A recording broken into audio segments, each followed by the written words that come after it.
So, Prince Harry is sitting in a room, having just watched his father, King Charles, reject his final desperate plea. And the story of how we got here is way more complicated than just a family fight.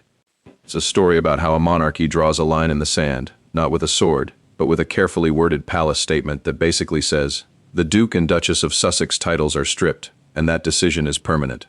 And honestly, the fact that the palace calls it constitutional clarity, while Harry is at home tearing the announcement in half, is where the whole thing gets really interesting.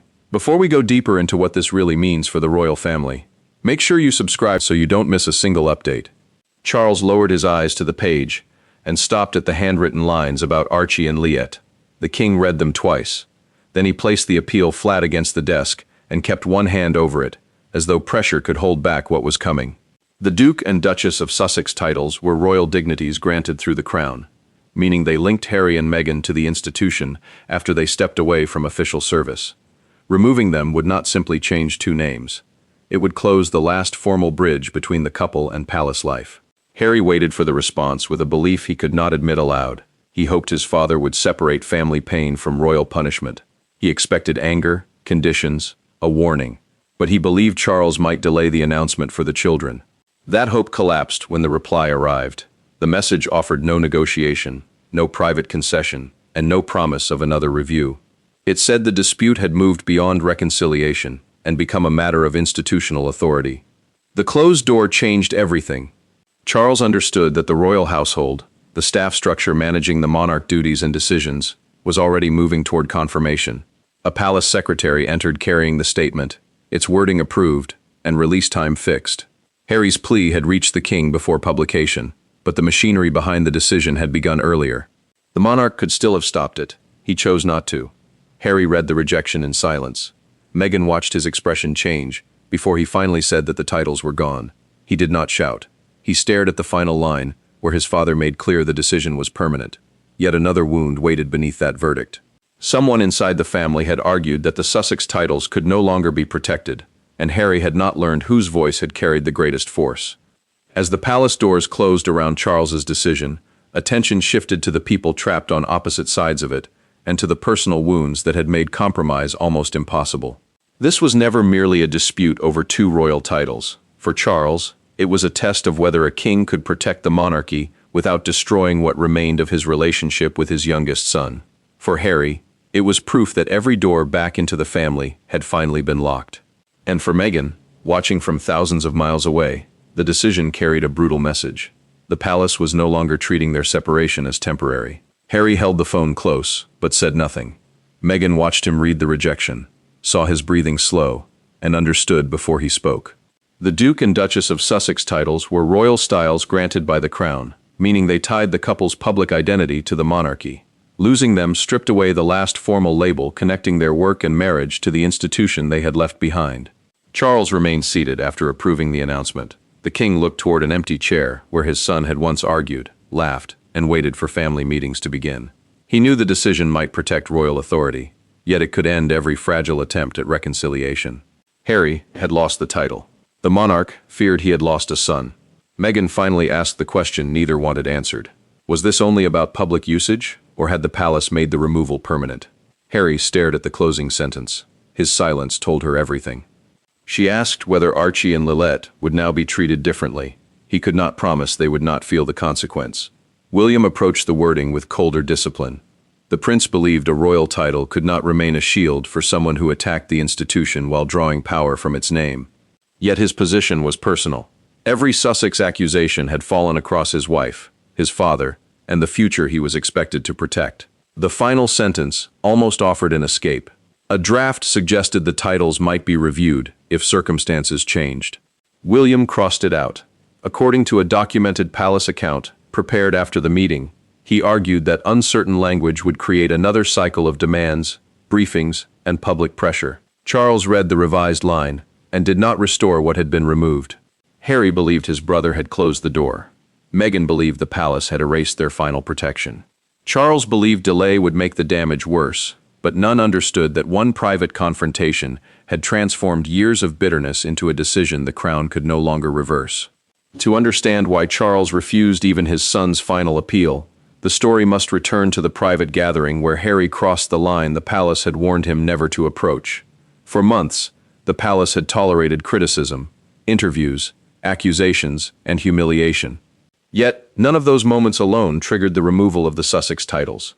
The point of no return came during a private Windsor reconciliation meeting when Harry placed a list of demands before Charles and insisted that continued access, ceremonial recognition, and security guarantees were the price of peace.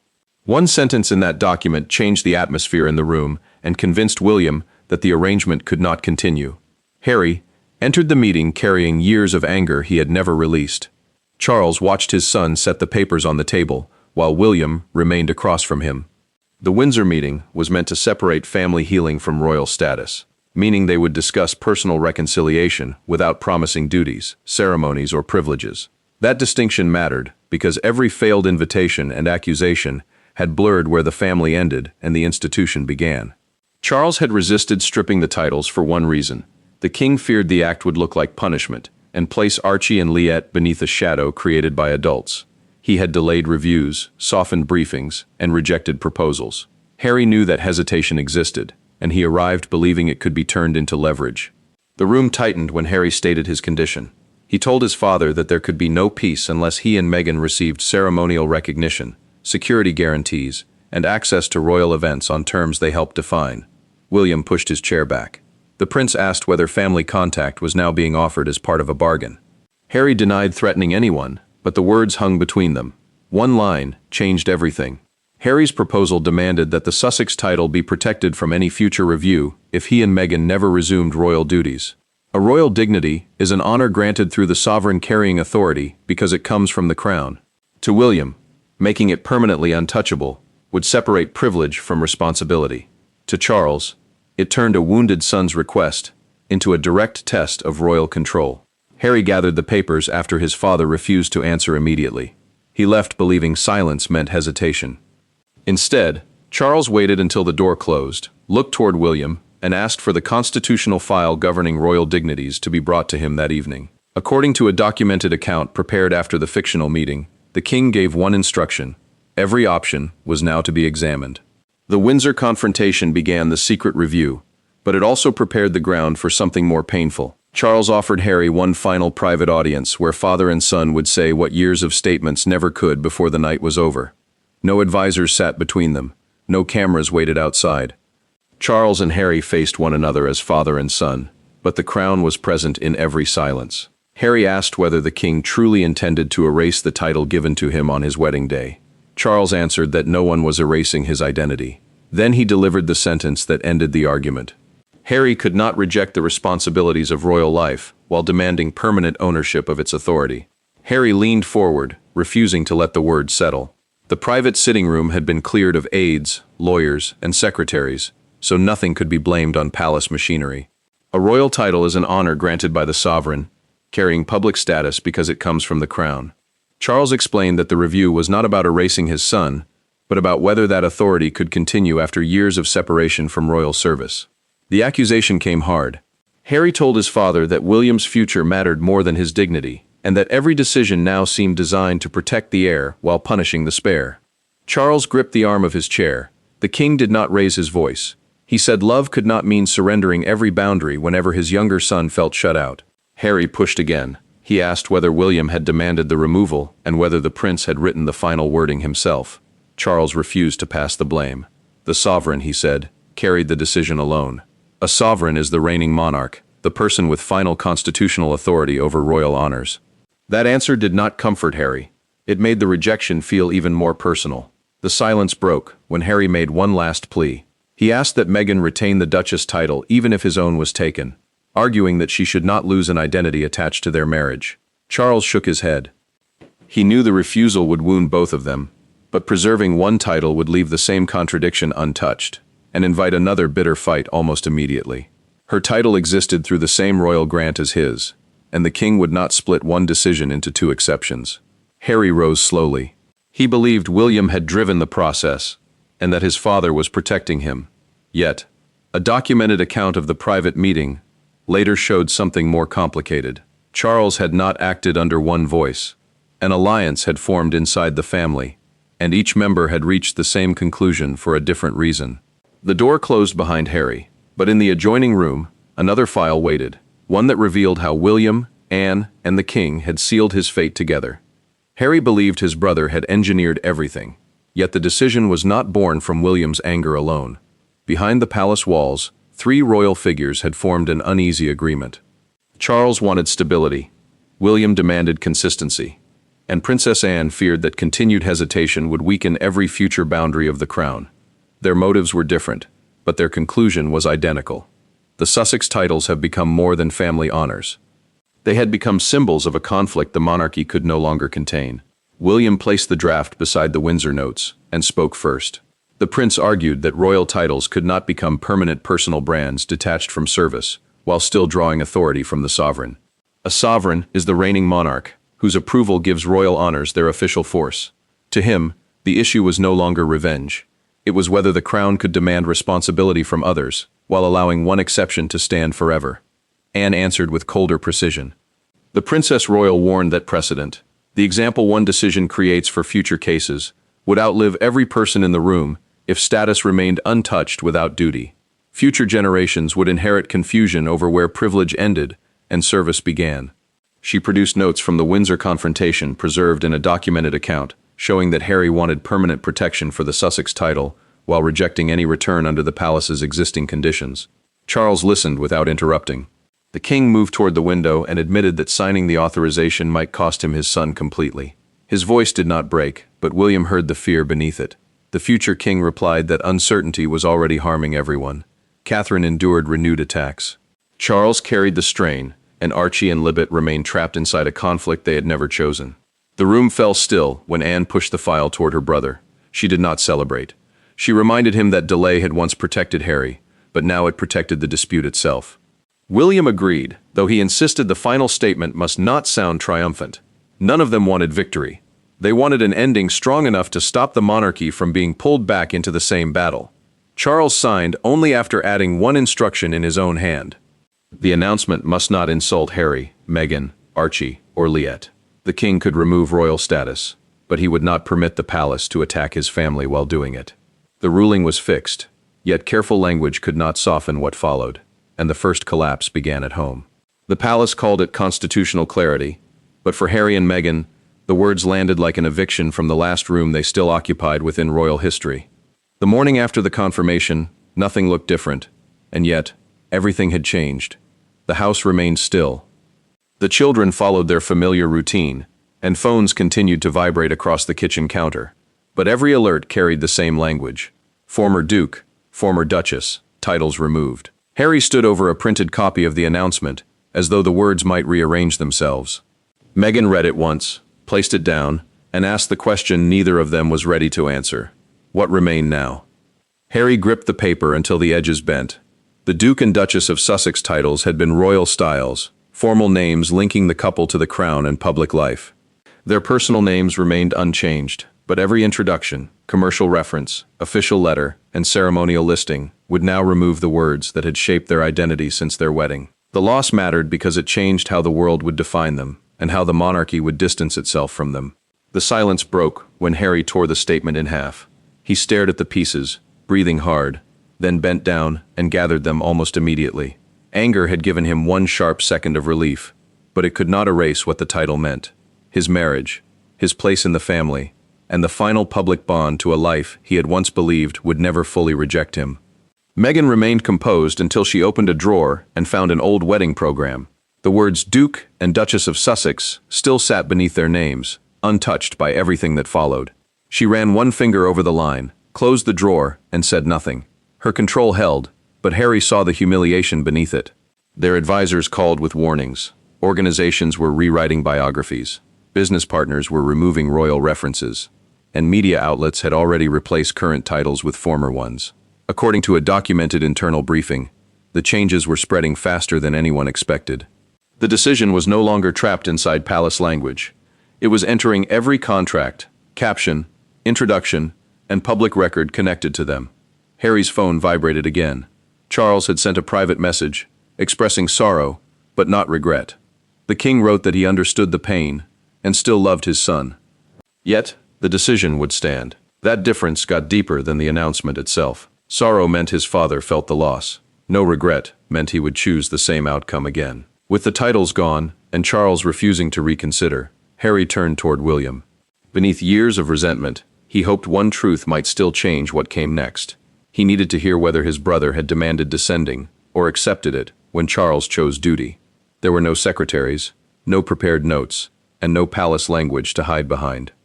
When William and Harry finally spoke, the conversation began with accusation and ended in something neither brother expected: honesty. Harry demanded to know whether William had wanted to humiliate him. The future king answered that humiliation was never the goal. The goal was to end a contradiction that had poisoned every attempt at peace. Then William revealed what Charles had protected Harry from knowing. Harry had refused mediation because he believed every official channel twisted what the brothers meant.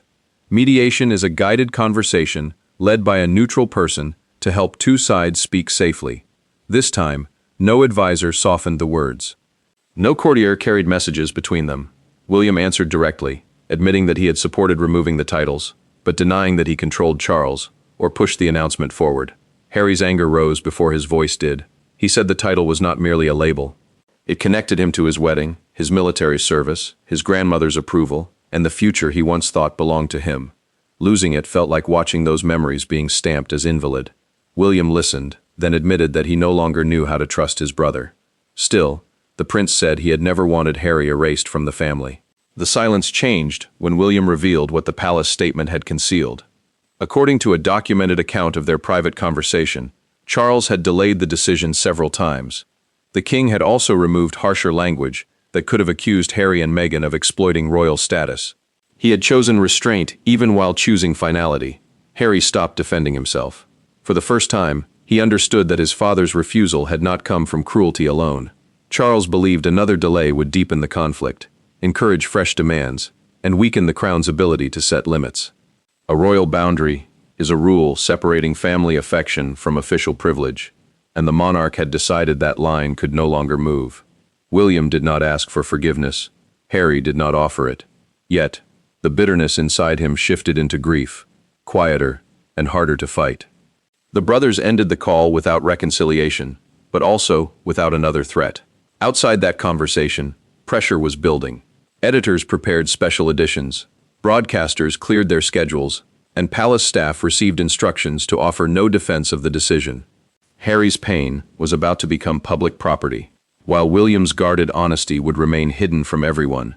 What began as a painful family decision now crossed palace gates, filled front pages, and forced the public to decide whether Charles had defended the monarchy or abandoned his own son. By sunrise, the decision was no longer private, constitutional, or carefully controlled. It belonged to the public. Broadcasters interrupted their schedules.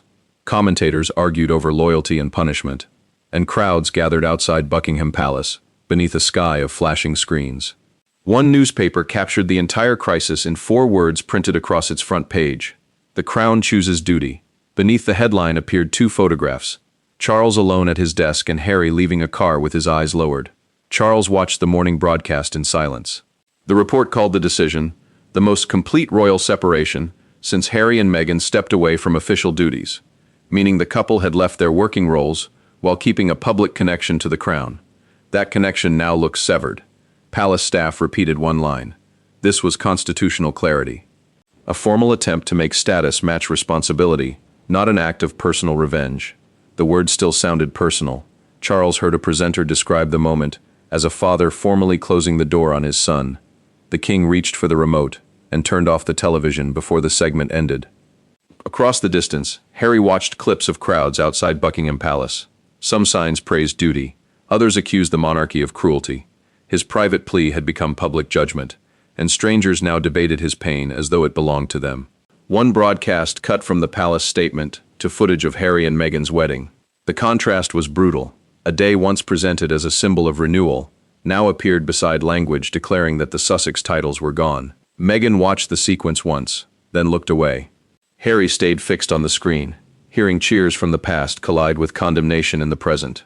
William refused to treat the decision as a victory. The prince instructed staff not to brief against his brother, meaning no aid was to feed hostile claims or damaging private details to journalists. According to a documented internal direction, he wanted the matter closed without humiliation. The future king understood that finality could protect the institution, but triumph would deepen the wound. The noise grew before it began to fade. Newspapers chose sides. Broadcasters repeated the same images, and palace gates became a stage for anger, loyalty, grief, and blame. Yet none of it could answer the question, waiting inside the family. For the first time, public certainty exposed the private emptiness that language had failed to hide from either man. Beyond the headlines and divided crowds, Charles and Harry were left with no titles to debate and no officials to blame. Only the final emotional cost of the choice they had both helped create.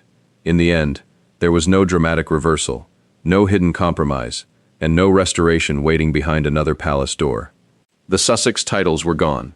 Charles remained firm. William accepted the burden of supporting the decision, and Harry was forced to confront a life no longer protected by royal status.